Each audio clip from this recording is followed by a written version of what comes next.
नमस्कार. मी भाऊ तोरसेकर. तुम्ही बघत आहात प्रतिपक्ष. मित्रांनो, जवळजवळ आता 5 वर्ष होऊन गेली. हा 5.5 वर्ष म्हणू आपण. गणपतीचा उत्सव चालू आहे. तिसरा दिवस आहे मी बोलतोय तेव्हा. मुंबईमध्ये मराठा आरक्षण आंदोलन आणि जरांगे पाटील येऊन पोहोचलेले आहेत. आणि या पार्श्वभूमीवर मी बोलत असताना मला 5.5 वर्ष जुनी एक आठवण सारखी सारखी येते. आणि त्याचं कारण आहे की ज्या प्रकारच्या बातम्या मी ऐकतोय गेले 4-5 दिवस, म्हणजे गणपती लोकांच्या घरोघरी येण्याच्या आधी किंवा लालबागचा राजा बसण्याआधी किंवा चिंचोकळीचा चिंतामणी वगैरे बसण्याच्या आधीपासून ज्या बातम्या मी ऐकतोय त्या बातम्या बघितल्यानंतर काही जुन्या बातम्या आठवल्या. तुम्हाला आठवतं, एक नवले नावाचे कम्युनिस्ट नेते आहेत आणि त्यांनी देवेंद्र फडणवीसांच्या पहिल्या कारकिर्दीमध्ये एक शेतकऱ्यांचा मोर्चा, आदिवासी शेतकऱ्यांचा मोर्चा काढला होता. आणि तेव्हा सगळ्याच्या सगळ्या चॅनेलवर लाल वादळ, लाल वादळ, लाल वादळ, लाल वादळ, इकडे निघालं लाल वादळ, कुठे कसारा घाटात आलं, असं सगळं जे काय वादळ. तेव्हापासून हा वादळ हा शब्द मराठी चॅनेलवर घुमायला लागला. आता परत तोच एक शब्द परत परत जरांगे पाटील यांचं जे आरक्षण आंदोलन आहे आणि गुलाल उधळून आणि आरक्षण घेऊनच गुलाल उधळून परत जायचं हा निर्धार करून ते मुंबईत पोहोचलेले आहेत. आणि आल्यानंतरची त्यांची भाषा बघितली तर सगळं काय व्यवस्थित पार पडेल असं वाटत नाही. कारण गोळ्या घातल्या तरी उठणार नाही, हलणार नाही, अशा गर्जना त्यांनी केलेल्या आहेत. आणि परत त्याला हा मराठा वादळ, आरक्षण वादळ हा शब्द जोडला गेलाय. आणि म्हणून त्या बातम्यांवर विश्वास ठेवायचा, माध्यमातून ज्या झळकत आहेत बातम्या त्यावर विश्वास ठेवायचा. तर मग मला एक 5.5 वर्षापूर्वीची बातमी किंवा एक वक्तव्य आठवतं. 2019च्या विधानसभा निवडणुका संपल्या, निकाल समोर आले आणि शिवसेना भाजप युतीला निर्विवाद 170च्या आसपास आमदारांचं बहुमत मिळाल्यानंतर सुद्धा उद्धव ठाकरे यांनी भाजपचे नेते आणि तत्कालीन मुख्यमंत्री देवेंद्र फडणवीस यांचा फोन उचलायला सुद्धा नकार दिला होता.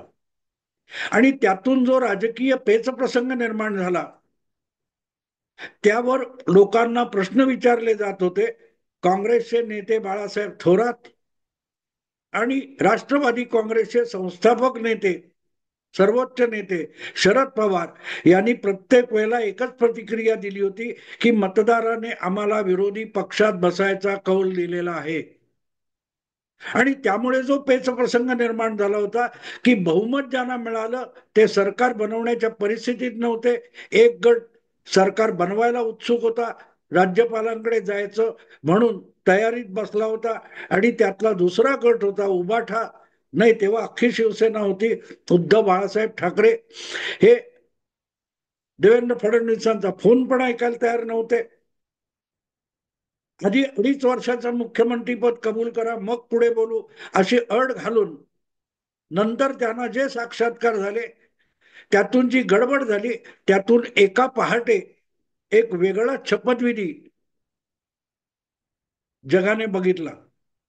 भल्या पहाटे सूर्य उजाडत असताना राज्यपाल भगतसिंग कोश्यारी यांनी 2 लोकांना एका सरकारची शपथ दिली होती.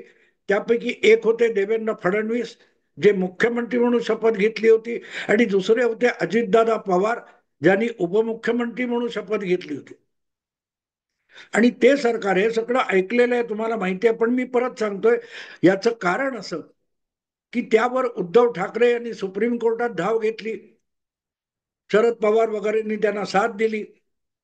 आणि सुप्रीम कोर्टाने आमदारांना हात वर करून बहुमत दाखवा असा आदेश दिला आणि बघता बघता 2 दिवसात अजितदादांनी आपल्या उपमुख्यमंत्री पदाचा राजीनामा दिला. उपमुख्यमंत्री पदाची शपथ घेतली तरी अजितदादा मंत्रालयाकडे सुद्धा फिरकले नव्हते. उलट देवेंद्र फडणवीस मात्र पूर्ण 2 दिवस मंत्रालयात बसून काम करत होते. पण तिसऱ्या दिवशी म्हणजे सुप्रीम कोर्टाचा निकाल आल्यानंतर सगळा विषय बारगळला आणि जवळजवळ 80 तास म्हणू आपण किंवा 70 तास एवढं झाल्यानंतर देवेंद्र फडणवीसांचं सरकार गडगडलं होतं. त्यांनी स्वतःच राज्यपालांकडे जाऊन राजीनामा दिला होता. त्यानंतर बराच काळ इकडे तिकडे बऱ्याच गोष्टी झाल्या.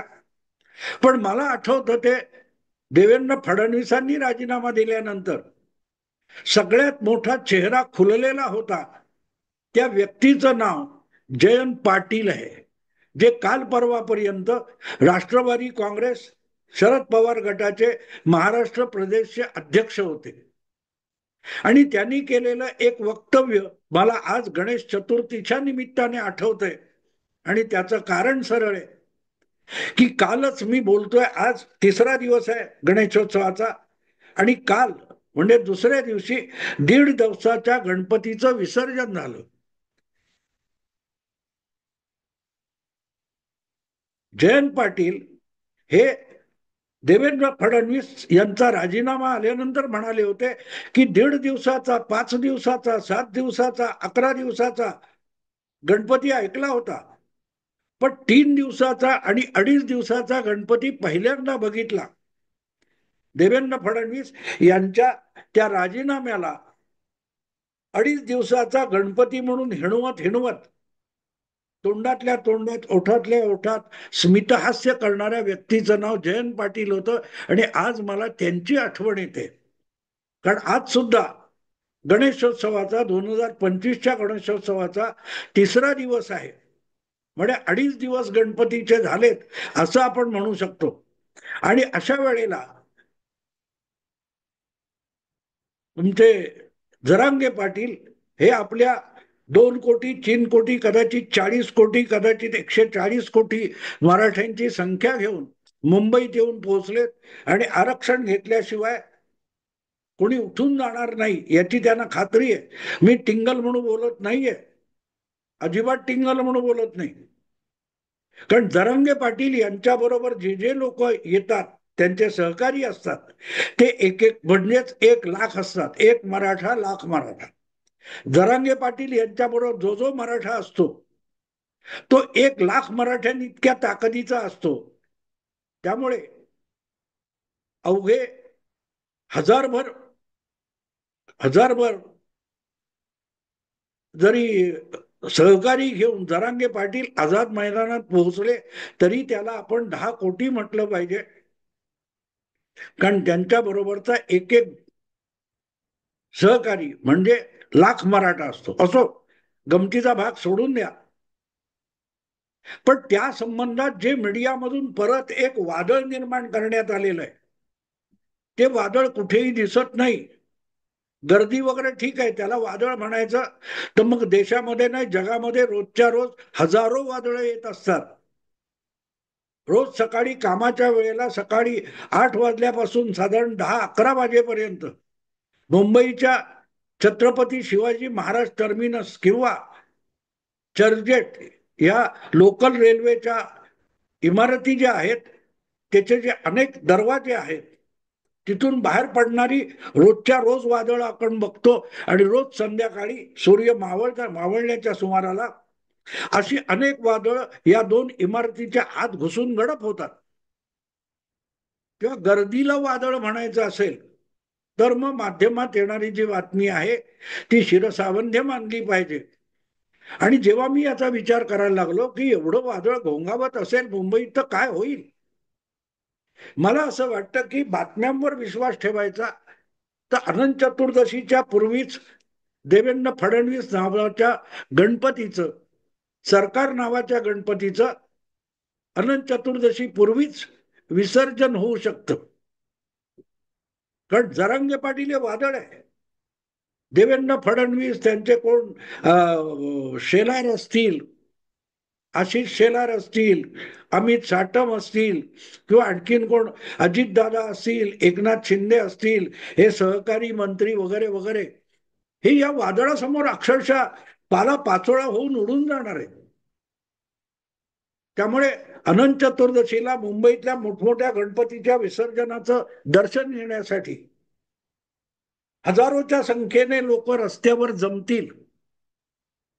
पण त्यापूर्वीच देवेंद्र फडणवीस यांच्या महायुती सरकारच्या गणपतीचं विसर्जन झालेलं असेल आणि ते विसर्जन करून कदाचित जरांगे पाटील मुंबईच्या मोठमोठ्या गणपती उत्सवाच्या विसर्जन सोहळ्यामध्ये गुलाल उधळत सहभागी होतील.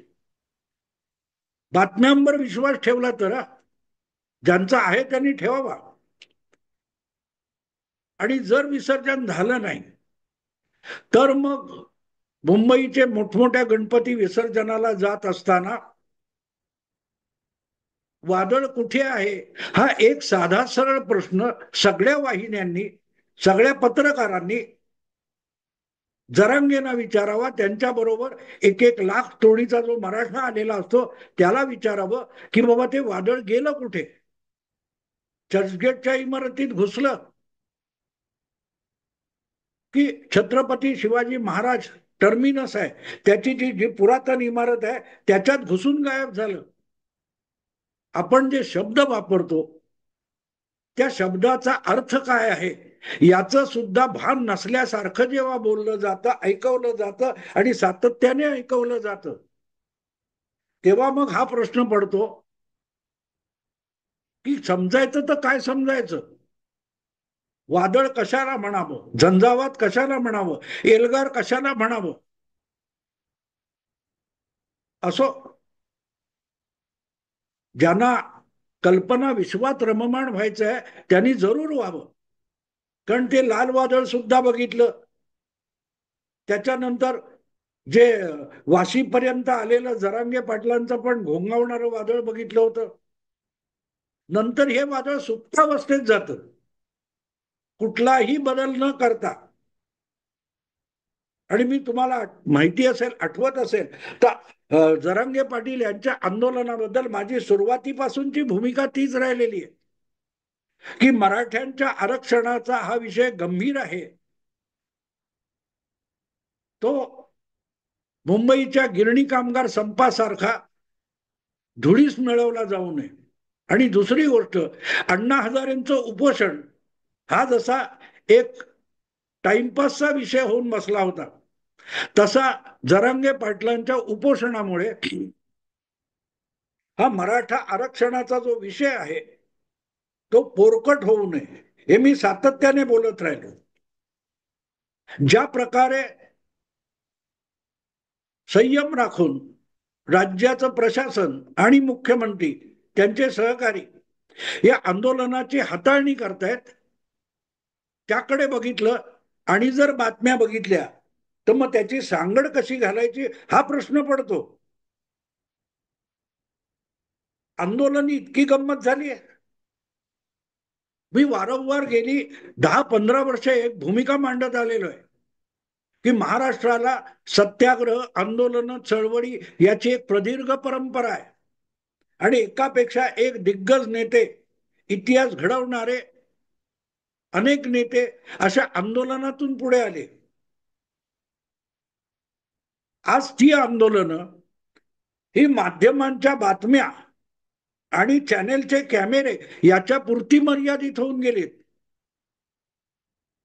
एक काळ होता, मृणाल गोरे त्यांच्याबरोबर मंगला पारिक असतील, जयवंतीबेन मेहता असतील, अहिल्या रांगणेकर असतील, यापेक्षा एकापेक्षा एक मोठ्या लढवय्या महिला होत्या. त्यांच्या आंदोलनाने दणाणून जायचं आणि मग बातमी यायची.